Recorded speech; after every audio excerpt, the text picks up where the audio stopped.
Eu me apaixonei pela esposa do meu vizinho, mas acho que há algo de errado com ela.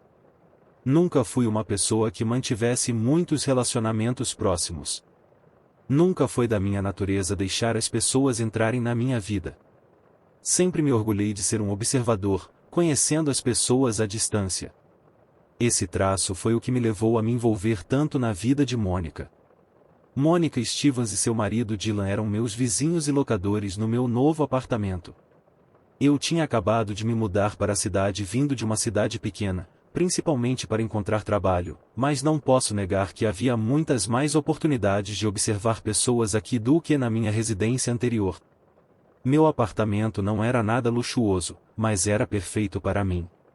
Eu morava no último andar, com vista para o jardim na cobertura da cozinha.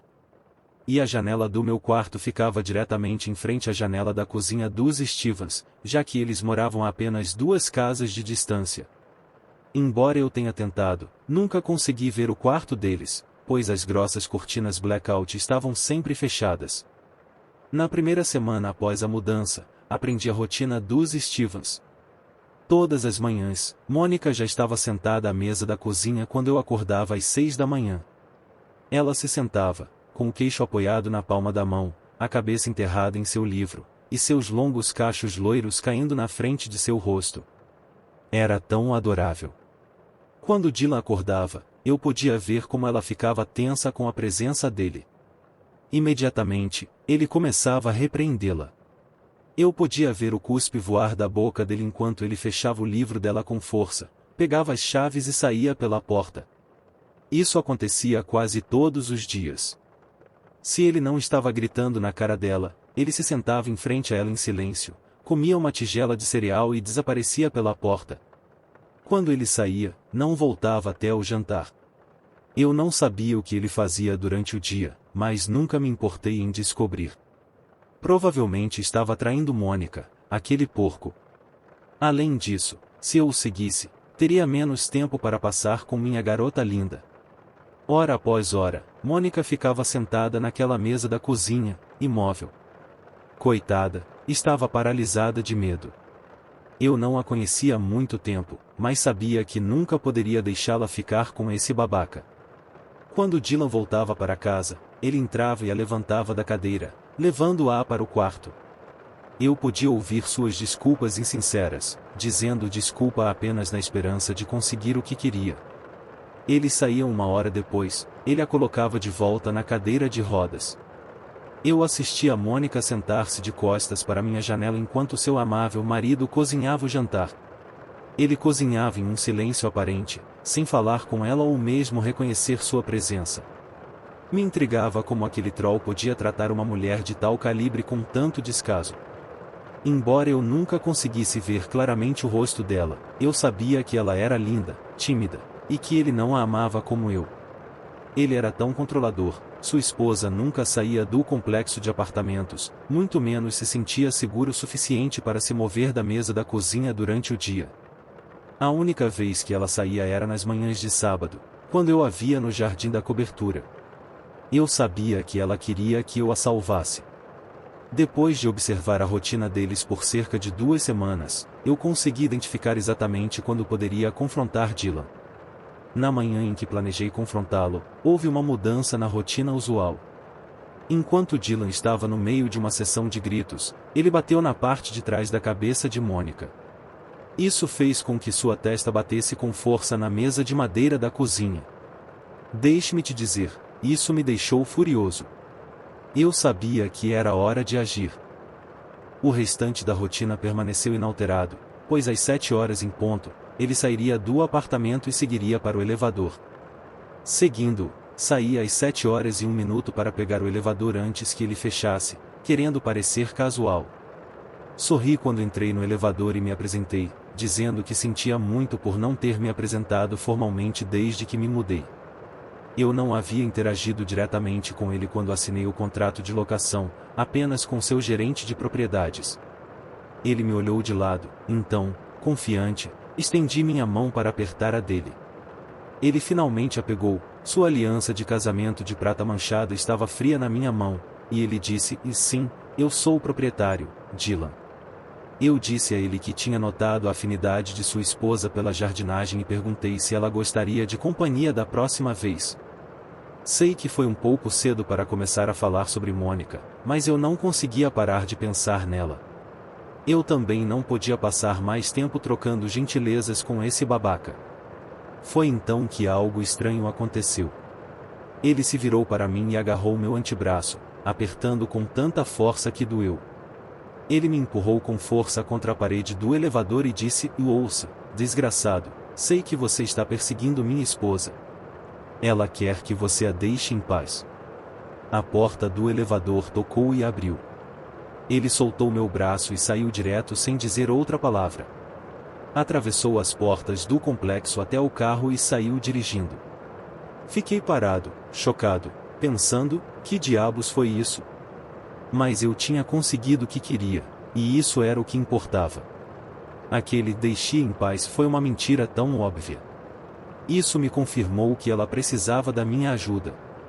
Dylan estava ficando mais desequilibrado a cada dia, e esse episódio no elevador foi a prova.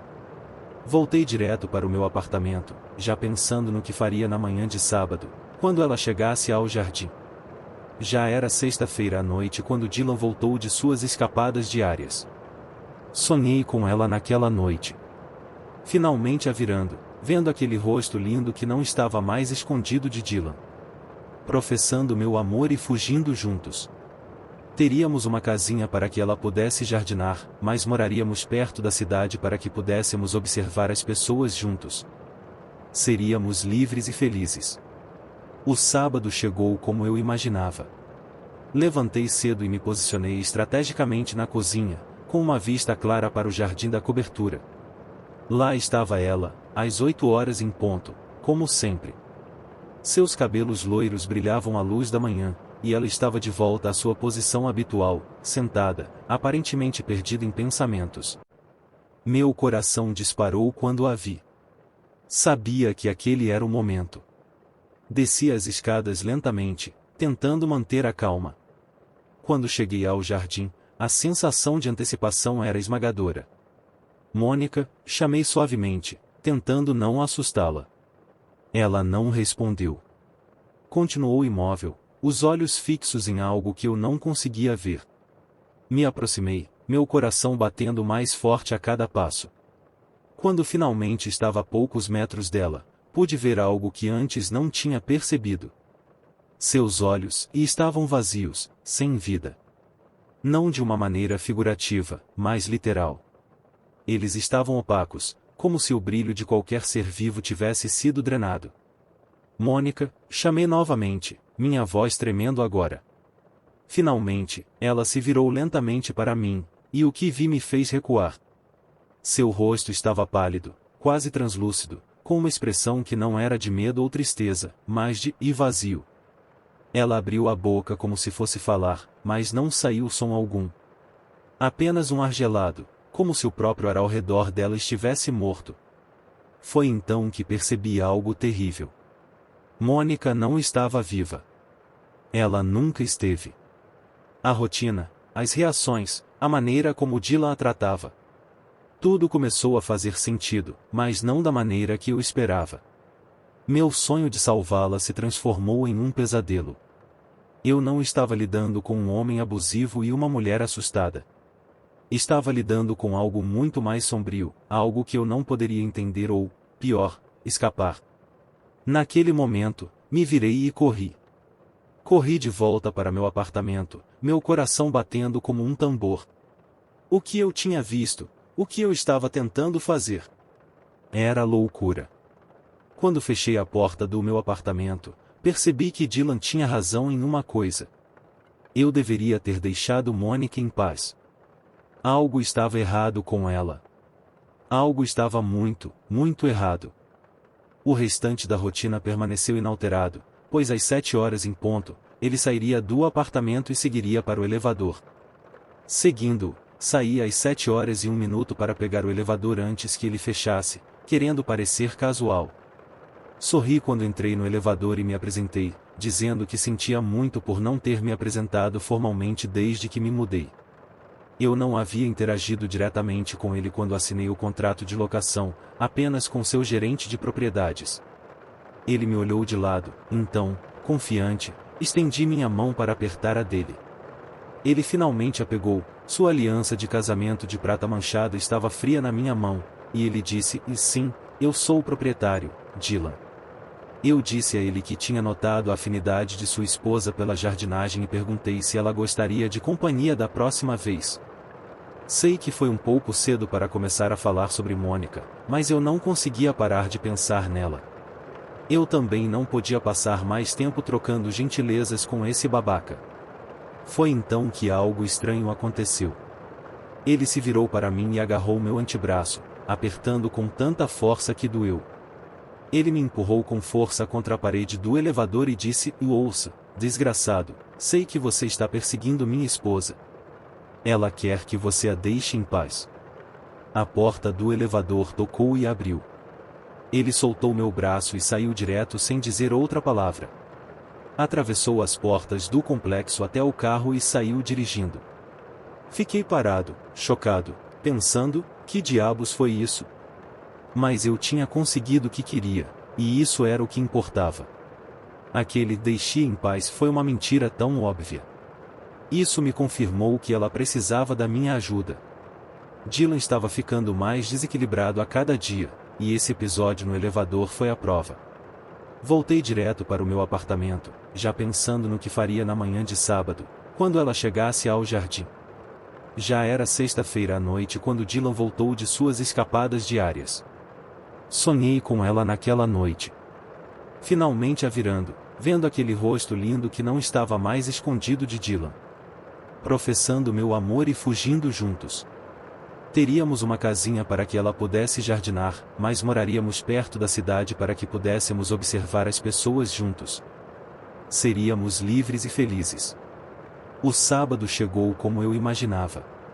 Levantei cedo e me posicionei estrategicamente na cozinha, com uma vista clara para o jardim da cobertura. Lá estava ela, às 8 horas em ponto, como sempre. Seus cabelos loiros brilhavam à luz da manhã, e ela estava de volta à sua posição habitual, sentada, aparentemente perdida em pensamentos. Meu coração disparou quando a vi. Sabia que aquele era o momento. Desci as escadas lentamente, tentando manter a calma. Quando cheguei ao jardim, a sensação de antecipação era esmagadora. "Mônica", chamei suavemente, tentando não assustá-la. Ela não respondeu. Continuou imóvel, os olhos fixos em algo que eu não conseguia ver. Me aproximei, meu coração batendo mais forte a cada passo. Quando finalmente estava a poucos metros dela, pude ver algo que antes não tinha percebido. Seus olhos estavam vazios, sem vida. Não de uma maneira figurativa, mas literal.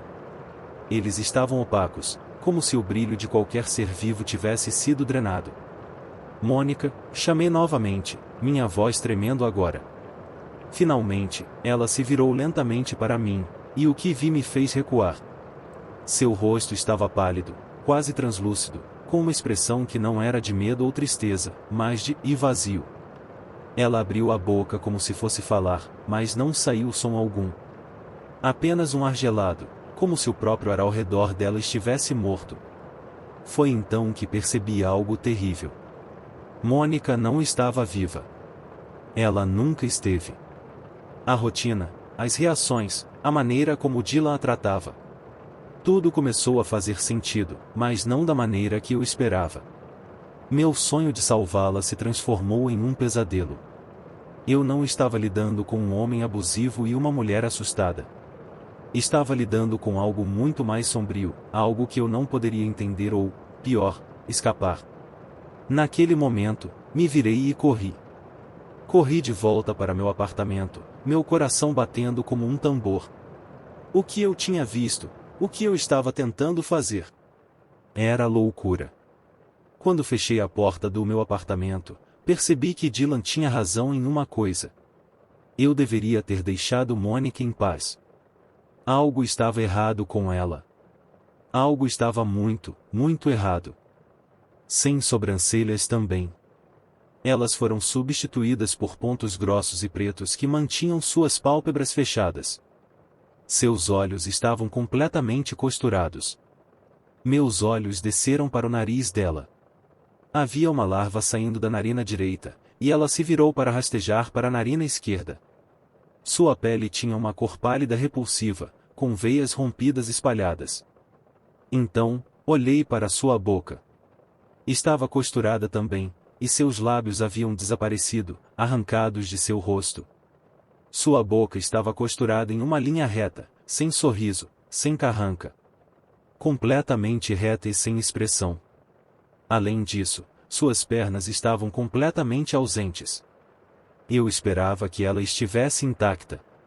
Quero dizer, eu sabia que ela estava em uma cadeira de rodas, mas suas pernas pareciam ter sido serradas. Estavam apodrecendo de forma irregular, sem terem sido cauterizadas ou qualquer coisa do tipo. Não consegui olhar mais. Corri para o corredor que levava de volta ao elevador, vomitando assim que fechei a porta atrás de mim. Corri para o meu apartamento, onde tranquei a porta com todas as travas e me encolhi em posição fetal, chorando. Eu senti uma perda indescritível, raiva e medo. O que ele havia feito com minha linda futura esposa? Ele a mutilou. E ele achava que eu ia deixar isso passar. Eu não tinha armas além de um martelo grande de uma caixa de ferramentas velha que eu tinha embaixo da pia. Caminhei em direção ao apartamento dos Estivas e quebrei a maçaneta da porta com o martelo. Chutando a porta, eu queria vingar meu amor. O apartamento tinha uma atmosfera tão grotesca, tão depravada, tão mais perturbadora do que eu poderia ter imaginado. Entrei pela porta e senti o cheiro de carne podre exalando das paredes. A única luz vinha da janela única da cozinha. Aquela que eu olhava tantas vezes, a que eu nunca imaginei que abrigasse esse horror que espreitava nos cantos que eu não conseguia ver. Bem ao lado da janela, fora da vista que eu tinha do meu apartamento, havia um gancho de carne.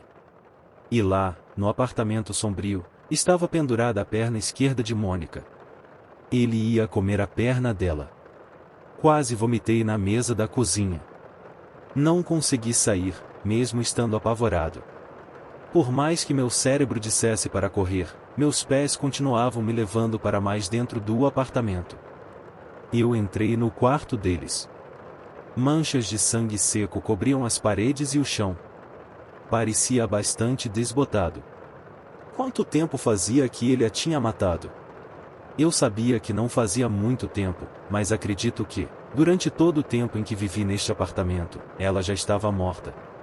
Olhei para a janela do meu apartamento enquanto reentrava na cozinha, imaginando como minha mente estava intocada apenas algumas horas atrás. Comecei a entrar em pânico. Eu queria chamar a polícia. Eu tinha evidências incontestáveis contra Dylan. Não apenas Mônica estava caída no telhado, mas o apartamento dele era uma cena de crime chocante e completamente incriminadora. Antes de tentar pedir ajuda, eu sabia que precisava tirar Mônica de lá e levá-la para algum lugar seguro. Quando terminei de me lavar e me livrar das roupas ensanguentadas, a polícia já havia encontrado Mônica. Os legistas vieram e envolveram seu corpo frágil. Eles a levantaram e ela se foi, sem que eu tivesse a chance de me despedir.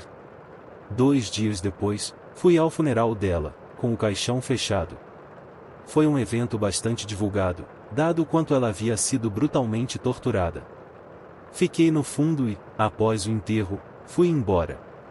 Com meu carro cheio de tudo que eu possuía, deixei a cidade. Ainda sonho com ela, com dançarmos na cozinha, com como nossas vidas poderiam ter sido, com seu lindo rosto costurado. Mônica, você vai adorar minha nova casa. É a cabana que sempre quisemos. Mal posso esperar para te buscar em breve. Até lá.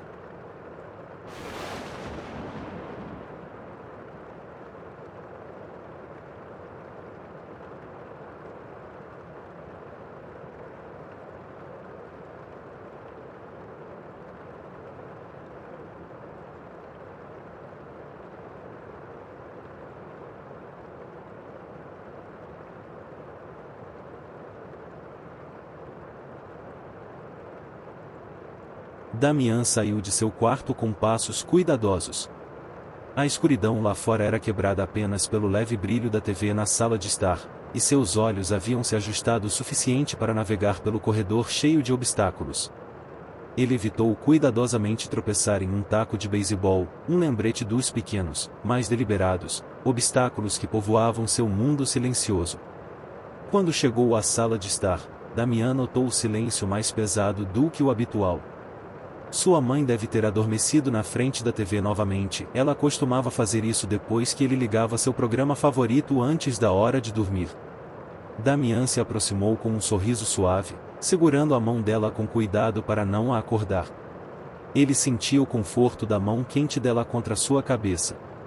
Era um momento raro de alívio para Damian, um tempo em que ele se sentia envolvido em um calor que, de outra forma, era difícil de encontrar. O mundo de Damian era isolado. Na escola, ele era um outsider, intimidado por suas diferenças e pela simples existência. Seus esforços para fazer amigos eram recebidos com medo e hostilidade. Essa dura realidade o levou a se refugiar mais no conforto de sua casa, um lugar onde ele podia controlar os elementos de sua vida com um equilíbrio delicado. Sua mãe compreendeu sua necessidade de se isolar e aceitou, apoiando a decisão de Damian de permanecer em casa. Seus dias consistiam em rotinas simples: acordar, preparar a comida e sentar na sala de estar com sua mãe, que adormecia em sua cadeira. Ele cuidava dela, garantindo que ela estivesse confortável e contente, enquanto lidava com o fluxo incessante de papéis que deslizavam sob a porta para o local de descanso dela. A rotina lhe dava um senso de propósito, mesmo que o mundo exterior permanecesse um reino distante e hostil. Esta noite, no entanto, a porta do seu refúgio estava entreaberta. A curiosidade de Damian foi despertada. Ele provavelmente havia esquecido de trancá-la após buscar comida fresca, uma necessidade que se tornará cada vez mais urgente à medida que suas reservas diminuíam. Ele se aproximou da porta e notou um monte de cartas, todas endereçadas a ele, bloqueando o caminho. Com um salto cuidadoso, ele passou por cima dos papéis e fechou a porta com um clique suave. A sala estava cheia de sapatos que ele não reconhecia. Provavelmente foram deixados para trás pelo garoto que tinha visitado há um tempo.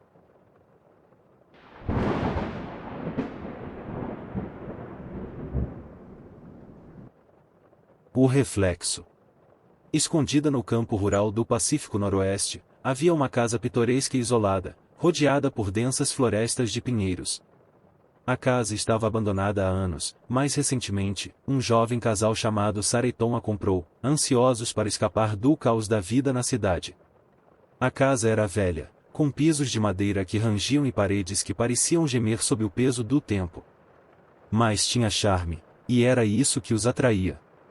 Desde o momento em que se mudaram, Sarah sentiu uma presença estranha.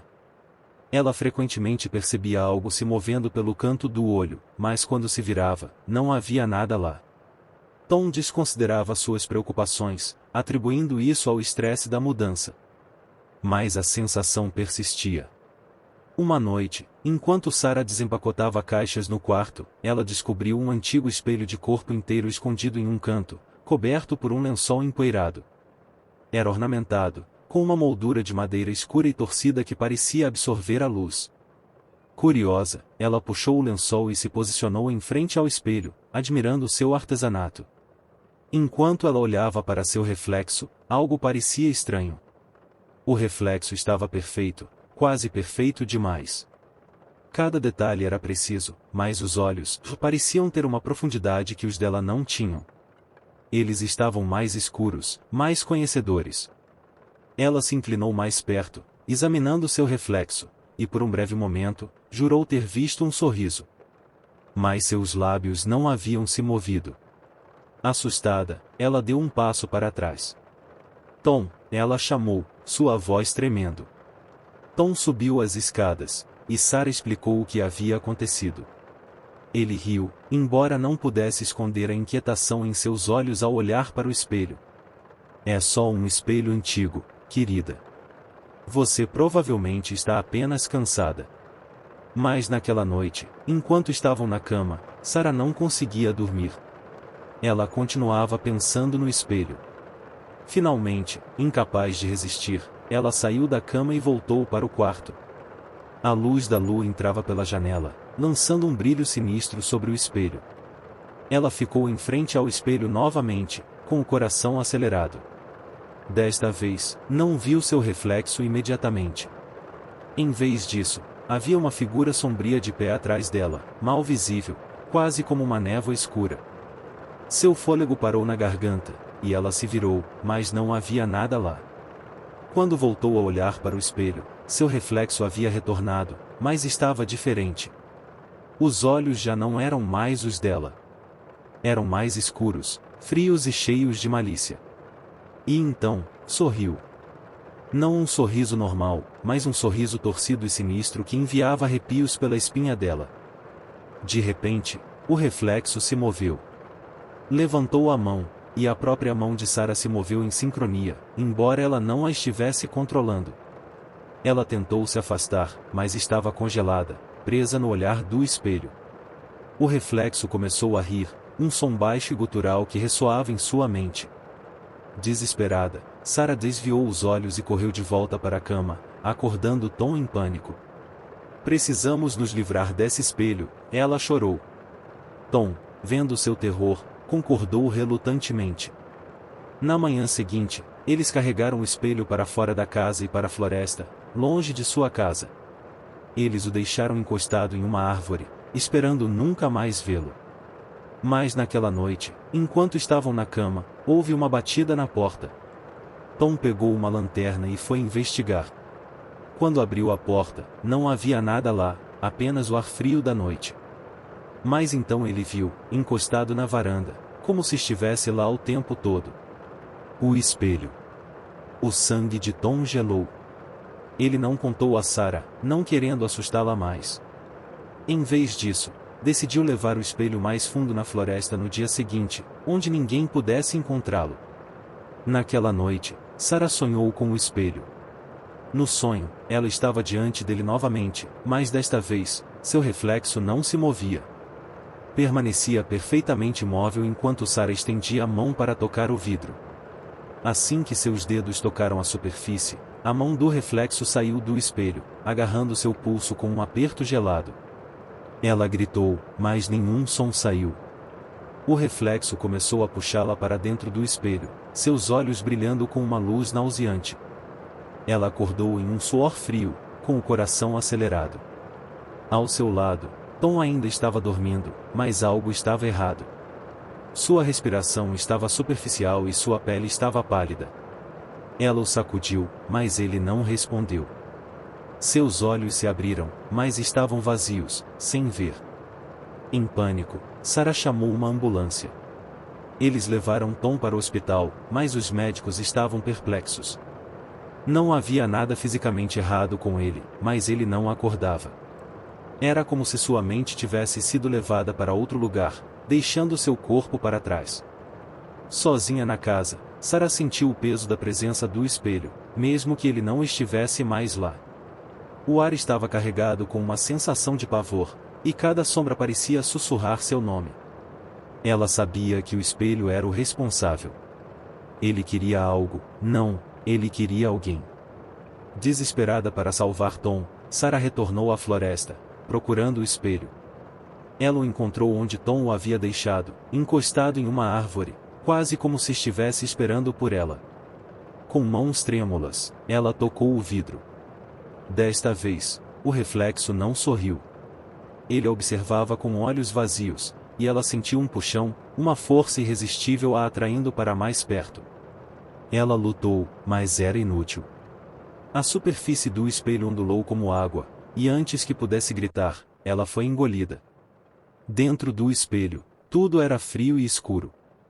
Ela podia ver o mundo exterior, mas estava distante, como olhar através de uma janela. Ela viu seu próprio corpo, parado imóvel diante do espelho. Lentamente, seu reflexo se virou e começou a caminhar de volta para casa, deixando-a presa dentro. Ela gritou, batendo no vidro, mas ninguém podia ouvi-la. O reflexo agora tinha controle, vivendo sua vida enquanto ela estava aprisionada nas profundezas do espelho. Com o passar dos dias, o reflexo se tornava mais distorcido. Ele levou Tom à loucura, atormentando-o até que ele se tornasse uma casca do homem que ele já foi. E quando terminou com ele, seguiu em frente, deixando a casa em busca de sua próxima vítima. E Sarah? Ela permanece presa no espelho, esperando que alguém a encontre e a liberte. Mas ela conhece a verdade e ninguém nunca escapa do espelho. Ele não apenas mostra seu reflexo, ele o toma, deixando você para trás para assistir enquanto ele vive sua vida, distorcendo tudo que você ama em escuridão.